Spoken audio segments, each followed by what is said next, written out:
Hey everyone, I'm Nick and welcome back to the Weeb Lounge. This time I get to talk about an anime that is probably in it's probably in my top 10 favorite anime of all time. And that is School Live, a cutesy anime that turns out to be not so cutesy.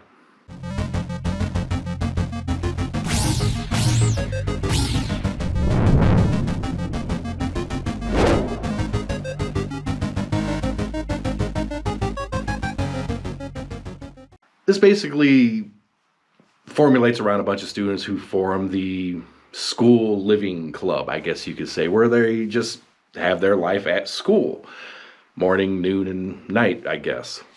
And for them, they're kind of lucky considering the circumstances that are about to come up. Side note, spoilers abound in this, so if you don't want the basic premise of everything, you might want to chill in another video for a bit. Now, first off, I'm going to talk about the club advisor, the teacher, the main character that really adores all of her students, and that is Megumi Sakura. Megumi Sakura, yeah. Affectionately known as megu-nee. Throughout the whole series, all the students call her that. She's like a really sweet person. She doesn't want to be called that, but, you know, students love her. And in the opening of this anime, the very first episode, everything seems to be just fairly normal. The school club is kind of going on about their business, and you have Yuki, who is the pink-haired girl with the little bat ear kind of hat. She kind of goes around, goes to her classes and such, and everything seems to be fairly normal. But in retrospect, if you watch this episode, you can kind of tell that other characters are a little concerned about her. They give her, they kind of give her the eye, or they're like shaking their head a little bit. It's a little bit of foreshadowing there. And once again, spoilers, at the end of this episode, you find out very quickly that Yuki is traumatized beyond belief. This is a zombie apocalypse anime. If you watch the first episode not knowing what you're getting into, you wouldn't even think it. You really wouldn't. If you had no idea what the premise of this show was when you watched that first episode, you're like, oh, it's just a cutesy schoolgirl anime, and really doesn't go anywhere. And then at the very end of the first episode, you're like, oh, it's bad. Yuki is basically traumatized. I don't know if it would be PTSD or whatever mental trauma, complete and utter shock. But she goes around the school living her life as if, she sees megu-nee, as if she has classes with all of her students and teachers and such.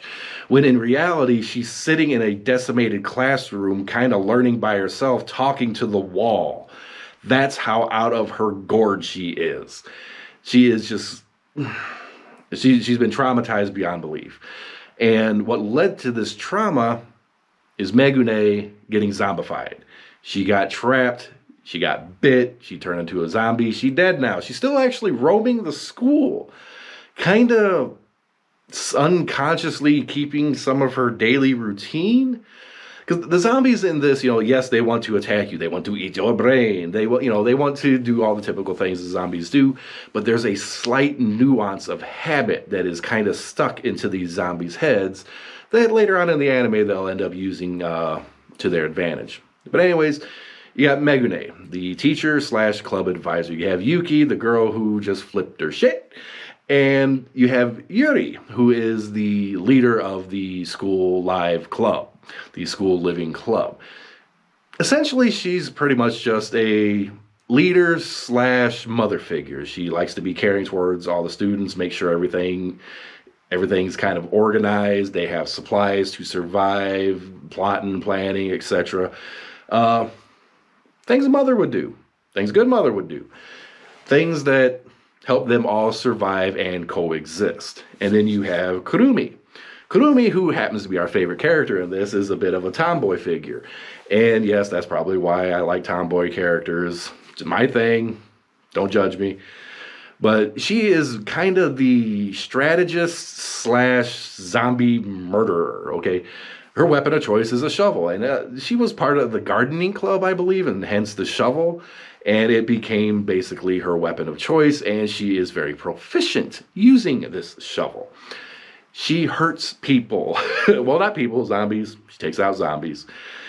And there's also Miki. Miki, they actually kind of pick up a little later. They have to go out for supplies and such, and they borrow Megu-nee's car. I don't think any of them actually knew how to drive. They just kind of like, well, we need a car, so go to the mall. They go to the mall and they run into Miki. And Miki is a short-haired girl, and she was surviving with one of her friends, kind of stowed away at the mall in like this office room for quite a long time. Now the office room had, for the longest time, it had running water, it had a good supply of food and everything, and they could live there for an extended period of time, but eventually things start to run out. Miki's friend that she was rooming with, I guess, decided to leave and go to try to find help or more resources or whatever, never came back. And then, of course, you have Taromaru, the dog. It's Miki's friend's dog that kind of doesn't like Miki, but yeah, it's a dog thing for a little extra emotion injected into the series. So basically what these characters have to do is overcome their life living in this setting. Now, I've gone into the manga, okay? And I know a lot of what happens past season 1, the only season that they've aired, unfortunately. And there's a lot of details that kind of come to pass that you realize, oh, okay. Because the school has kind of like this solar power, solar energy apparatus attached to it, but not just solar energy like everybody's trying to get eco-friendly and crap and blah blah blah. It's not just that, it's that plus growing food, like almost like a biodome. I mean, it's not a biodome, but it kind of has that where they can grow food, they can get clean water, they have energy, and they can survive off this for a long period of time. It actually turns out that it's a little bit of a government plan. Now, Kurumi is one of the unfortunate ones that ends up getting bitten, but she ends up getting a serum as well, a vaccine that the government was working on because they knew about this before the outbreak, apparently. And they were just being dicks and not telling everybody, apparently, I guess. I don't know, but anyway, some of these vaccines were actually being stored at the school. This school was one of a multitude, apparently, that were being prepped to be like little survival areas, I guess, to be fallback camps, I suppose. Hits Kurumi with the vaccine starts to take effect, starts to work. Manga, it starts going in a different direction. I'll let you guys go ahead and hit the manga, but overall, this series is actually really, really well done. It's a somewhat unique spin on the zombie apocalypse, whatever. Eventually, things at the school start to fail. They have to find a way to get through. And Yuki, even though she's out of her mind, starts to slowly come back, starts to finally accept everything, and starts to come up with really good ideas.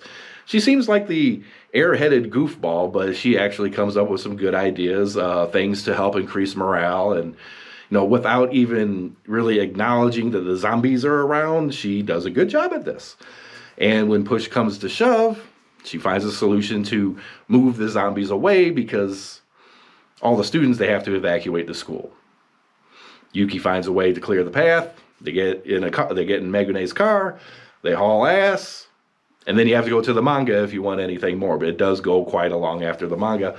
And I think that the manga is still ongoing to this day. So shock value, character development, everything added up gets you really invested into these characters. And I have to say the storytelling is really good. The plot's really good. The slight differences of the typical zombie apocalypse thing, they're noticeable. They're really good. They change enough just to be unique enough to where it's not just another boring zombie flick, zombie anime, whatever. Just that little bit of difference that makes this a really good anime. I ended up enjoying all the characters, the entire show. I'm praying that at some point, that season 2 will come to be. But until then, we just have to wait.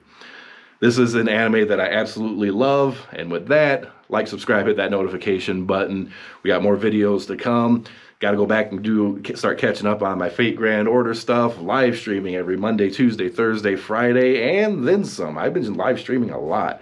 I like my Warzone. I'm sorry, I like my Warzone. I need to play other games, but I like that one. Until then, we'll see you in the next video.